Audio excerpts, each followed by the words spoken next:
A very good day to you. I'm Howard Feldman. This is a Synthesis podcast.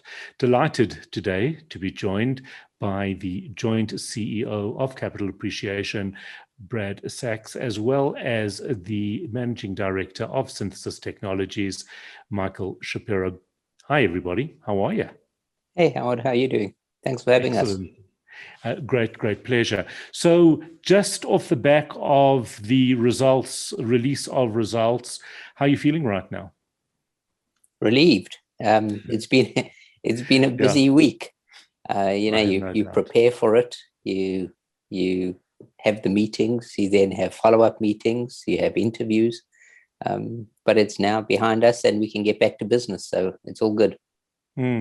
What was interesting for me was so much of this was a balance between the year that was in terms of COVID, in terms of world economics, in terms of the economic situation in South Africa as well, which was already in difficulties before COVID, as well as looking to the future. It must have been quite a challenging year just to get that balance right. Well, I think we're lucky in many respects. The first is we have a great team, and that was our first priority. We're also lucky in that we have a good capital base. We have a very strong balance sheet, and it allowed us to focus on what we need to do, which is run a business and service clients without worrying about whether or not we're going to be able to get payroll. And in fact, we didn't have any salary sacrifices. We didn't have any staff retrenchments. We continued effectively business as normal. But the most important thing is we're very fortunate that the sector in which we have invested and in which we operate is the beneficiary of long-term secular trends. And what we needed to do, having enough experience amongst the senior leadership, was look beyond the immediate crisis, because we addressed the immediate crisis really quickly. For better or worse, having been in the United States, I saw it coming to South Africa in advance, and we prepared for it. And so when it did affect South Africa, we had plans in place, and we did that rapidly. And it gave us a really good foundation on which to be able to then focus on our clients, focus on our business, and take advantage of what we see the opportunities the crisis yields. Because I think there's a famous saying: "Don't let a good crisis go to waste." And we had to deal with it.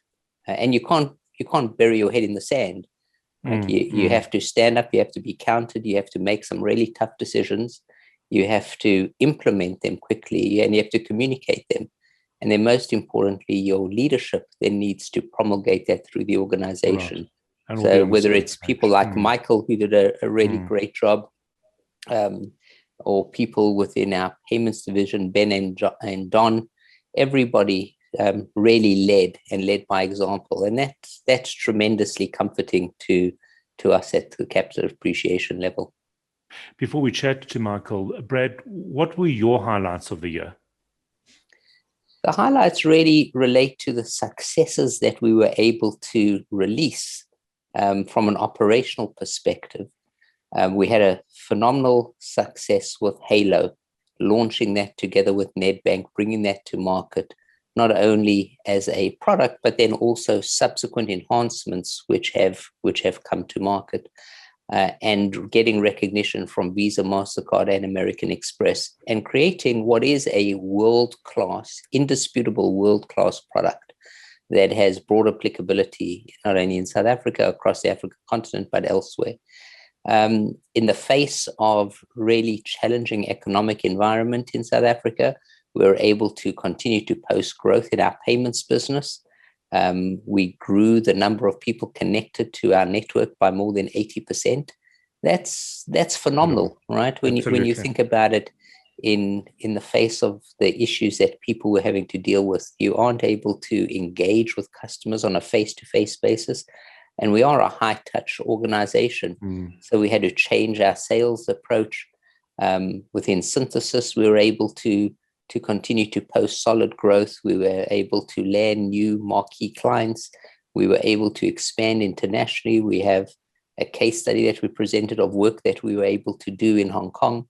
So when you start to think about it, the one thing I'm really proud of is the way we dealt with the crisis, the way we dealt with our people. And then we were able to pivot and deal with business on a business as usual basis. And that takes some really dedication and focus. And so I owe a great deal of gratitude to our leadership for continuing to deliver on the business. So thank you all.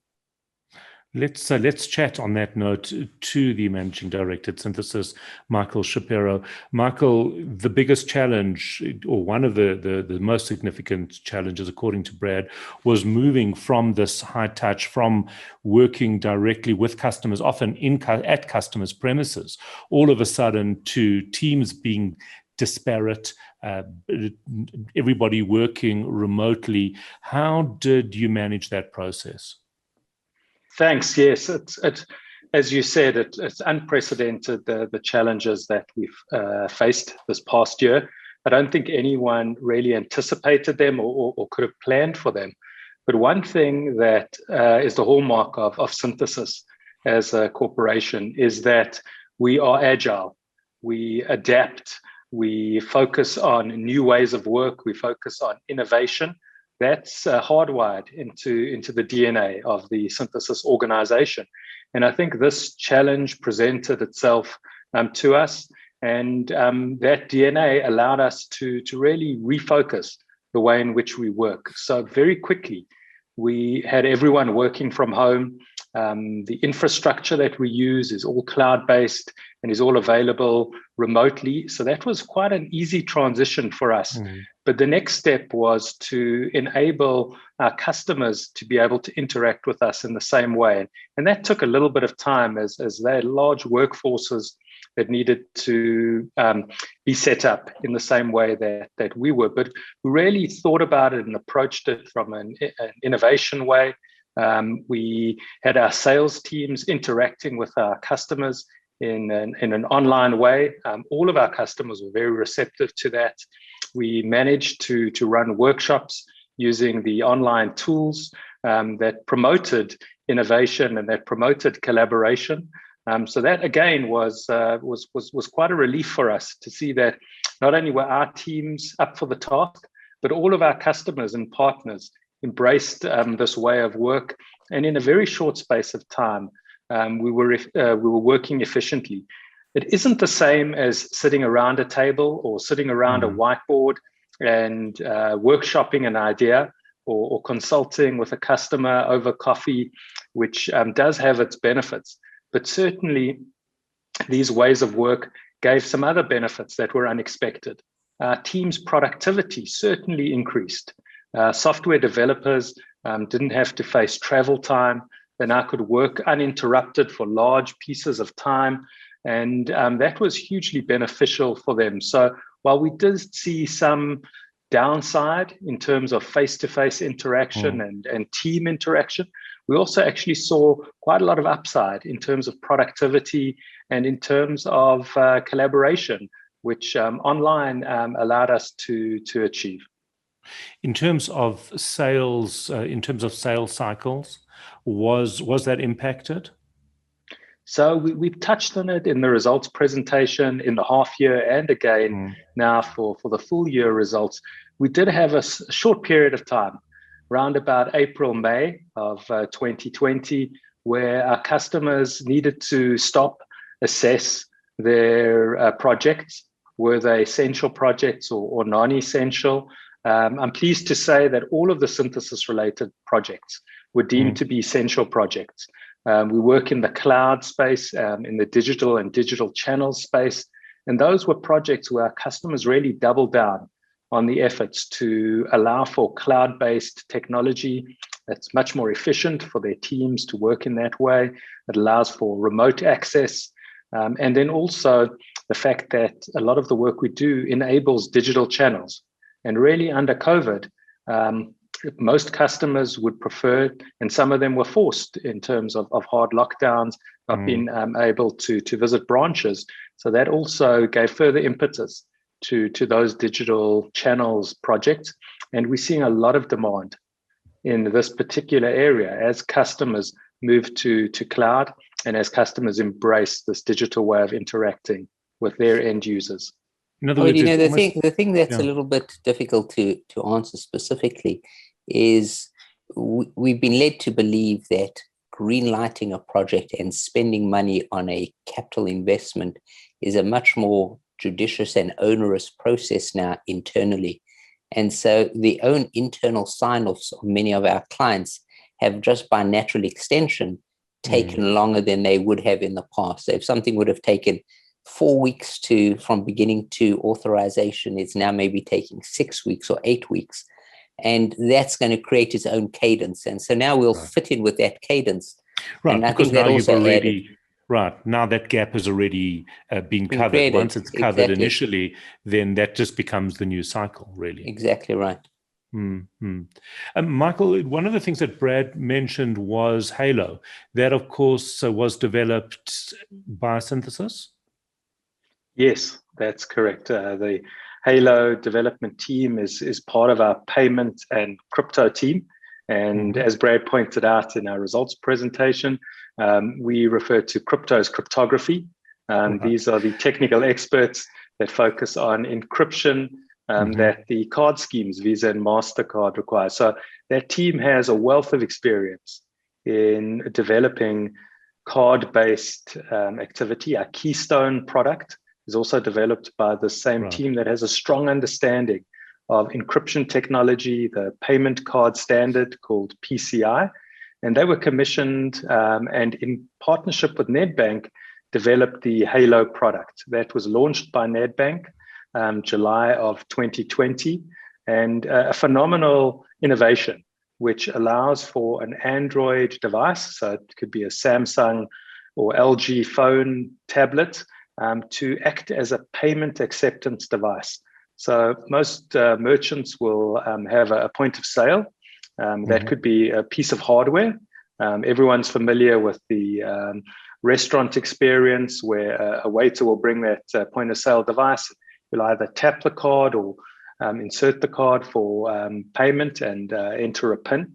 This now enables any Samsung Android device to accept that payment, and now includes the option to enter the PIN as well. So really boundless in terms of transaction value, and also in terms of geography. We're not limited.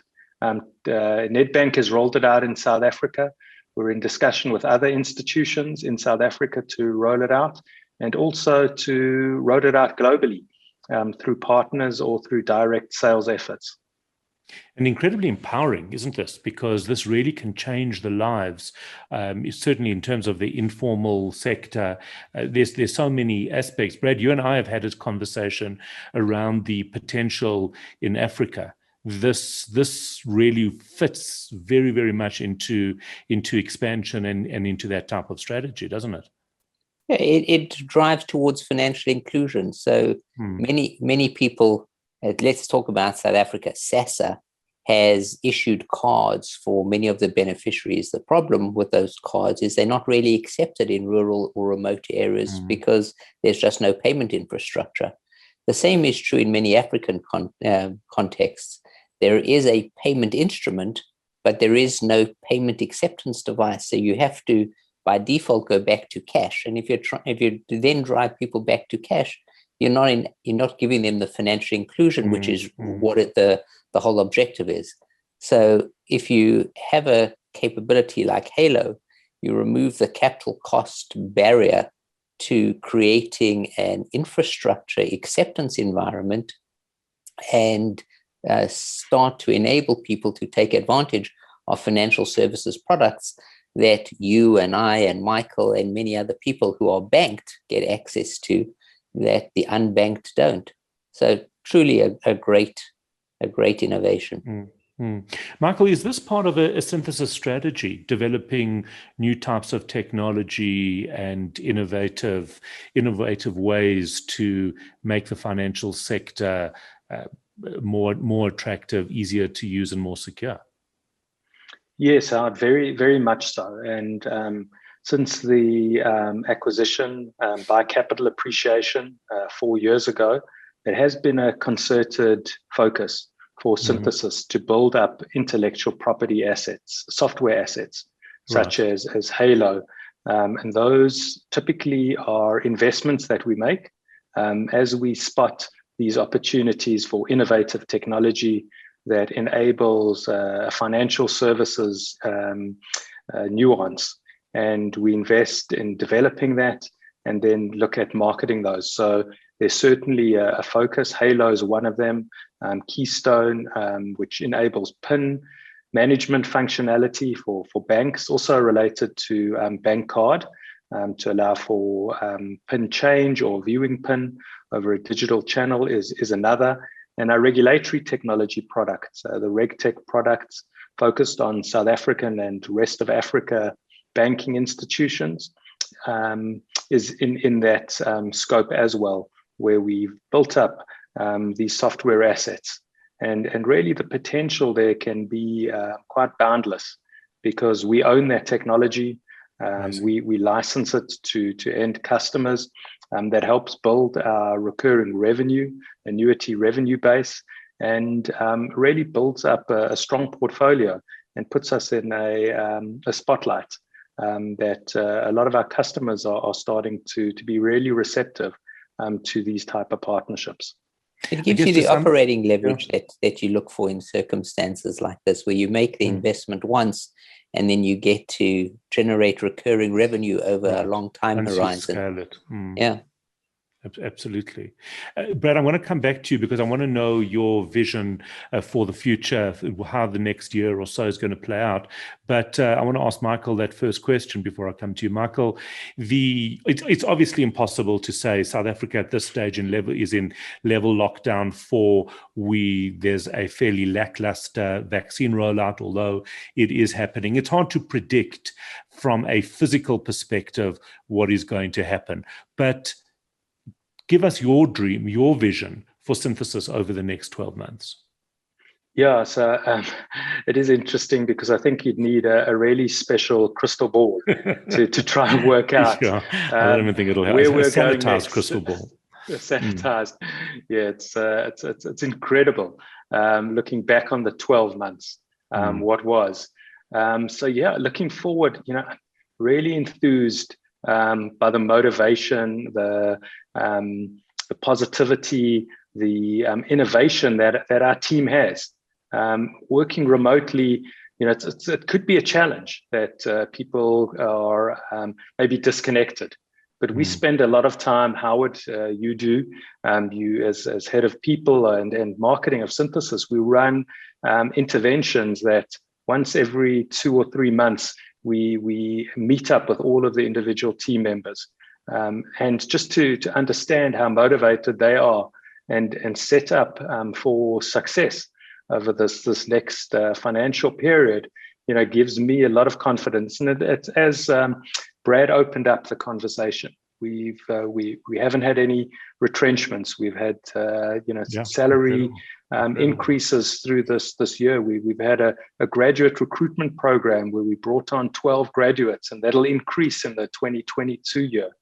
And just knowing that the strategy that we have, the areas that we operate in, and the team that we have delivering and executing on that strategy gives me a lot of confidence that we'll continue our success going forward. Yeah, and certainly I was sitting in a resource meeting earlier today. It's strange to sit on this side of the interview, but I was sitting in a resource meeting and looking at projects and how people are being allocated. And it's very, very difficult to imagine that there's this epidemic out there because things it's incredibly busy. And as you said before, agile pieces moving all the time. So it is really absolutely phenomenal to see. Brad, if I could ask you as a final thought, your vision for Capital Appreciation over the next year. Well, Howard, I'm going to punt on the next year because that's too short a time horizon to have 2020 vision. I can have more of a 5-year view. Give us your 5 year. And know that we're heading in the right direction. So a huge amount in the short term depends on how quickly the country can deal and the continent can deal with COVID. You only have to look at what's happening in the United States to see how the economy has come roaring back in the face of high levels of vaccination, businesses opening up, demand everywhere from the leisure and travel industries to the restaurant sector to offices. The housing market is on fire. The stock market is on fire. And that's a function of people having this pent-up demand and being able to get back into the economy. What does that mean over the longer term? It means that the secular trends that we have seen that were building prior to the pandemic about the impact of technology are going to continue and have accelerated through this period. And I think there's just broad recognition that there is no substitute to the power that technology can deliver to all of us in ways that heretofore we couldn't have imagined. And there's lots of new technologies that are evolving that are going to continue to push that. What that means is that institutions that deal with consumers need to deal with consumers where they are and when they're ready to engage. And the way you do that is through technology. So I think that there is a huge positive tidal wave of technological change which is affecting the sectors in which we operate, which happen to be the horsemen to which we've attached our carriage, right? We sometimes better lucky than smart, and sometimes it's good to be both smart and lucky. And in this instance, I hope we fit into the latter category. And we've got some really talented people who have some unbelievably innovative ideas. We have clients who are receptive to what we offer. Digital payment is absolutely here to stay and is going to accelerate. We've got a great entrenched position. With respect to our synthesis services, I think that there are very few companies worldwide who can show us up. We're as good as any that I've seen. And inherent in that is real opportunity. So in the short term, there may be some dislocation as a result of things that are exogenous that we can't control, particularly around COVID and what that does to the underlying economy. South Africa has some specific political issues. But from our perspective as an organization, we've started to expand beyond the South African borders as well, so we can diversify our risk and opportunity set. And we're, as I said at the beginning, we're fortunate enough to have the capital to put behind our ideas and be able to make some of our visions reality. And so that's what we intend to do. And with people like you looking after our people's teams and looking after people's emotional wellness, which is really important and was a priority, as you know, over this last year. I think it's going to continue to be a challenge. But with the leadership from people like Mike and Benjamin and Don and others throughout the organization, I see a very positive future for us. So that's what we're going to do, and I'm going to hold people accountable to it, including myself. Absolutely right. Well, congratulations on phenomenal results. Michael Shapiro, Brad Sachs, thank you for taking the time to speak to us. This has been a Synthesis podcast. Don't forget to subscribe below so that you can be alerted whenever one of the podcasts become available. I'm Howard Feldman. Be well.